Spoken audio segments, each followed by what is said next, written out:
The most massive tsunami, perfect storm is bearing down upon us. This perfect storm is mounting a grim reality, increasingly grim reality, and we are facing that reality with the full belief that we can solve our problems with technology, and that's very understandable. Now, this perfect storm that we are facing is the result of our rising population, rising towards 10 billion people, land that is turning to desert, and of course, climate change. Now, there's no question about it at all. We will only solve the problem of replacing fossil fuels with technology. But fossil fuels, carbon, coal and gas, are by no means the only thing that is causing climate change. Desertification is a fancy word for land that is turning to desert, and this happens only when we create too much bare ground. There's no other cause. And I intend to focus on most of the world's land that is turning to desert.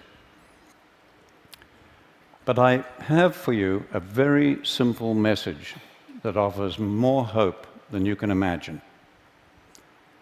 We have environments where humidity is guaranteed throughout the year. On those, it is almost impossible to create vast areas of bare ground, no matter what you do. Nature covers it up so quickly. And we have environments where we have months of humidity followed by months of dryness. And that is where desertification is occurring. Fortunately, with space technology now, we can look at it from space. And when we do, you can see the proportions fairly well. Generally, what you see in green is not desertifying, and what you see in brown is. And these are by far the greatest areas of the Earth.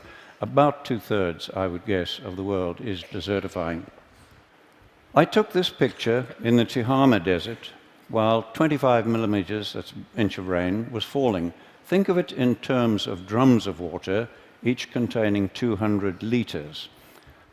Over 1,000 drums of water fell on every hectare of that land that day. The next day, the land looked like this. Where had that water gone? Some of it ran off as flooding, but most of the water that soaked into the soil simply evaporated out again, exactly as it does in your garden if you leave the soil uncovered. Now, because the fate of water and carbon are tied to soil organic matter, when we damage soils, you give off carbon. Carbon goes back to the atmosphere. Now, you are told over and over, repeatedly, that desertification is only occurring in arid and semi-arid areas of the world, and that tall grasslands like this one, in high rainfall, are of no consequence. But if you do not look at grasslands, but look down into them, you find that most of the soil in that grassland that you've just seen is bare and covered with a crust of algae, leading to increased runoff and evaporation. That is the cancer of desertification that we do not recognize till its terminal form. Now, we know that desertification is caused by livestock, mostly cattle, sheep, and goats, overgrazing the plants, leaving the soil bare and giving off methane. Almost everybody knows this, from Nobel laureates to golf caddies, or was taught it, as I was. Now, the environments like you see here, dusty environments in Africa, where I grew up, and I loved wildlife, and so I grew up hating livestock because of the damage they were doing. And then my university education as an ecologist reinforced my beliefs. Well, I have news for you. we were once just as certain that the world was flat. We were wrong then, and we are wrong again. And I want to invite you now to come along on my journey of re-education and discovery. When I was a young man, a young biologist in Africa, I was involved in setting aside marvelous areas as future national parks. Now, no sooner, this was in the 1950s, and no sooner did we remove the hunting, drum-beating people to protect the animals, then the land began to deteriorate, as you see in this park that we formed. Now, no livestock were involved, but suspecting that we had too many elephants now, I did the research and I proved we had too many, and I recommended that we would have to reduce their numbers and bring them down to a level that the land could sustain. Now, that was a terrible decision for me to have to make, and it was political dynamite, frankly. So our government formed a team of experts to evaluate my research. They agreed with me, and over the following years, we shot 40,000 elephants to try to stop the damage. And it got worse, not better. Loving elephants as I do, that was the saddest and greatest blunder of my life, and I will carry that to my grave. One good thing did come out of it. It made me absolutely determined to devote my life to finding solutions. When I came to the United States, I got a shock to find national parks like this one desertifying as badly as anything in Africa. And there'd been no livestock on this land for over 70 years. And I found that American scientists had no explanation for this except that it is arid and natural. So I then began looking at all the research plots I could over the whole of the western United States where cattle had been removed to prove that it would stop desertification. But I found the opposite. As we see on this research station, where this grassland that was green in 1961, by 2002, had changed to that situation. And the authors of the position paper on climate change, from which I obtained these pictures, attribute this change to unknown processes. Clearly, we have never understood what is causing desertification, which has destroyed many civilizations and now threatens us globally. We have never understood it. Take 1 square meter of soil and make it bare, like this is down here, and I promise you, you will find it much colder at dawn and much hotter at midday than that same piece of ground if it's just covered with litter, plant litter. You have changed the microclimate. Now, by the time you are doing that and increasing greatly the percentage of bare ground on more than half the world's land, you are changing macroclimate. But we have just simply not understood why was it beginning to happen 10,000 years ago? Why has it accelerated lately? We had no understanding of that. What we had failed to understand was that these seasonal humidity environments of the world, the soil and the vegetation, developed with very large numbers of grazing animals. And that these grazing animals developed with ferocious pack-hunting predators. Now, the main defense against pack-hunting predators is to get into herds, and the larger the herd, the safer the individuals. Now, large herds dung and urinate all over their own food, and they have to keep moving. And it was that movement that prevented the overgrazing of plants, while the periodic trampling ensured good cover of the soil, as we see where a herd has passed. This picture is a typical seasonal grassland. It has just come through 4 months of rain, And it's now going into 8 months of dry season. And watch the change as it goes into this long dry season. Now, all of that grass you see above ground has to decay biologically before the next growing season. And if it doesn't, the grassland and the soil begin to die. Now, if it does not decay biologically, it shifts to oxidation, which is a very slow process, and this smothers and kills grasses, leading to a shift to woody vegetation and bare soil releasing carbon. To prevent that, we have traditionally used fire. But fire also leaves the soil bare, releasing carbon. And worse than that, burning 1 hectare of grassland gives off more and more damaging pollutants than 6,000 cars. And we are burning in Africa every single year more than 1 billion hectares of grasslands, and almost nobody is talking about it. We justify the burning as scientists because it does remove the dead material and it allows the plants to grow. Now, looking at this grassland of ours that has gone dry, what could we do to keep that healthy? And bear in mind, I'm talking of most of the world's land now. Okay? We cannot reduce animal numbers to rest it more without causing desertification and climate change. We cannot burn it without causing desertification and climate change. What are we going to do?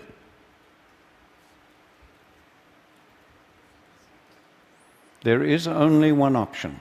I repeat to you, only one option left to climatologists and scientists, and that is to do the unthinkable and to use livestock, bunched and moving, as a proxy for former herds and predators and mimic nature.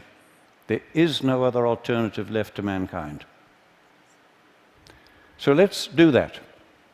So on this bit of grassland, we'll do it, but just in the foreground. We'll impact it very heavily with cattle to mimic nature, and we've done so, and look at that.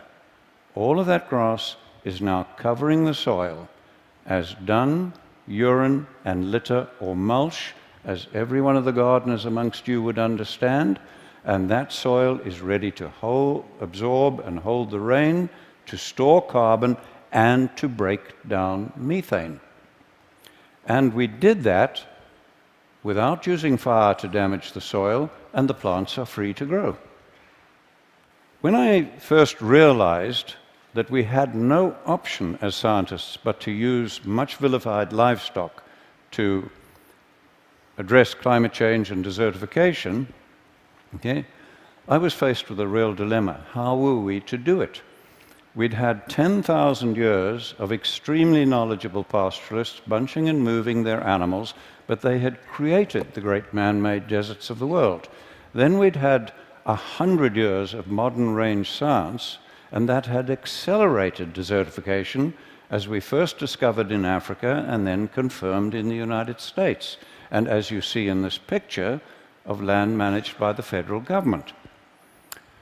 Clearly more was needed than bunching and moving the animals, and humans, over thousands of years, had never been able to deal with nature's complexity. But we biologists and ecologists had never tackled anything as complex as this.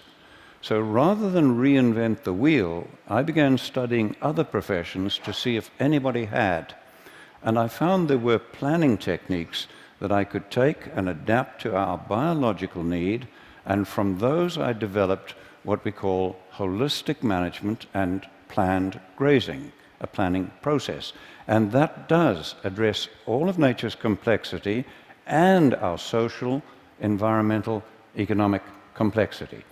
Today, we have young women like this one teaching villagers in Africa how to put their animals together into larger herds, plan their grazing to mimic nature, and where we have them hold their animals overnight, we run them in a predator-friendly manner, because we have a lot of lions and so on, and where they do this and hold them overnight to prepare the crop fields, we're getting very great increases in crop yield as well. Let's look at some results. This is land close to land that we manage in Zimbabwe. It has just come through 4 months of very good rains, it got that year, and it's going into the long dry season. But as you can see, all of that rain, almost all of it, has evaporated from the soil surface. Their river is dry despite the rain just having ended, okay? And we have 150,000 people on almost permanent food aid. Now let's go to our land nearby on the same day with the same rainfall and look at that.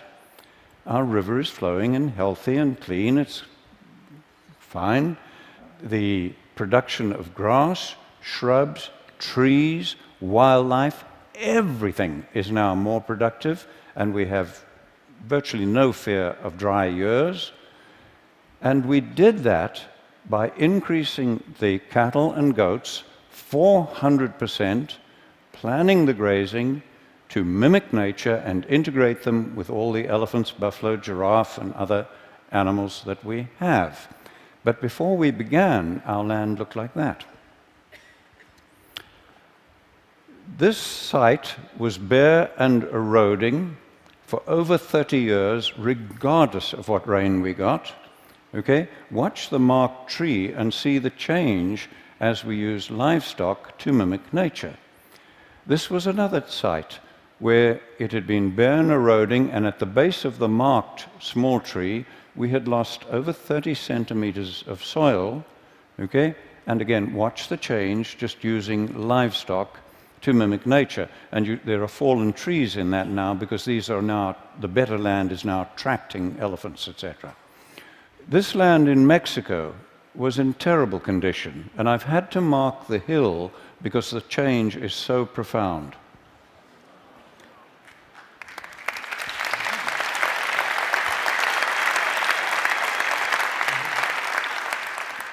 I began helping a family in the Karoo Desert in the 1970s, turn the desert that you see on the right there back to grassland, and thankfully now their grandchildren are on the land with hope for the future. And look at the amazing change in this one, where that gully has completely healed using nothing but livestock mimicking nature, and once more we have the third generation of that family on that land with their flag still flying. The vast grasslands of Patagonia are turning to desert, as you see here. The man in the middle is an Argentinian researcher, and he has documented the steady decline of that land over the years as they kept reducing the sheep numbers. They put 25,000 sheep in one flock, really mimicking nature now, with planned grazing, okay, and they have documented a 50% increase in the production of the land in the first year. We now have in the violent Horn of Africa pastoralists planning their grazing to mimic nature and openly saying it is the only hope they have of saving their families and saving their culture. 95% of that land can only feed people from animals. I remind you that I am talking about most of the world's land here that controls our fate, including the most violent region of the world where only animals can feed people from about 95% of the land. What we are doing globally is causing climate change as much as, I believe, fossil fuels, and maybe more than fossil fuels. But worse than that, it is causing hunger, poverty, violence, social breakdown, and war. And as I am talking to you, millions of men, women, and children are suffering and dying. And if this continues, we are unlikely to be able to stop the climate changing even after we have eliminated the use of fossil fuels. I believe I've shown you how we can work with nature at very low cost to reverse all this. We are already doing so on about 15 million hectares on 5 continents. And people who understand far more about carbon than I do calculate that for illustrative purposes, if we do what I'm showing you here, we can take enough carbon out of the atmosphere and safely store it in the grassland soils for thousands of years. And if we just do that on about half the world's grasslands that I've shown you, we can take us back to pre-industrial levels while feeding people. I can think of almost nothing that offers more hope for our planet, for your children, and their children, and all of humanity. Thank you.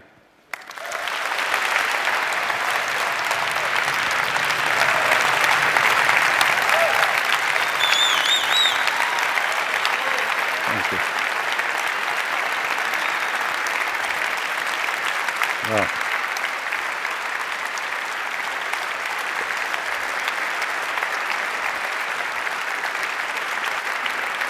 Thank you, Chris. Thank you. Thank you. I have, and I'm sure everyone here has, A, 100 questions, B, wants to hug you. I'm just going to ask you one quick question. When you first start this, and you bring in a flock of animals, it's desert.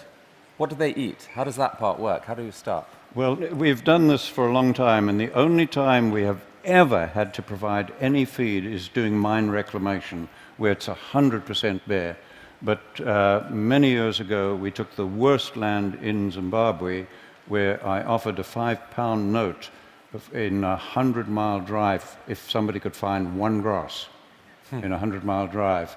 And on that, we trebled the stocking rate, the number of animals, in the first year with no feeding, just by the movement, mimicking nature, and using a sigmoid curve, that principle. It's a little bit technical to explain here, but I would love to. Yeah. I mean, this is such an interesting and important idea. Yeah. The best people on our blog are going to come and talk to you and try and. I want to get more on this that we wonderful. Can share along with the talk.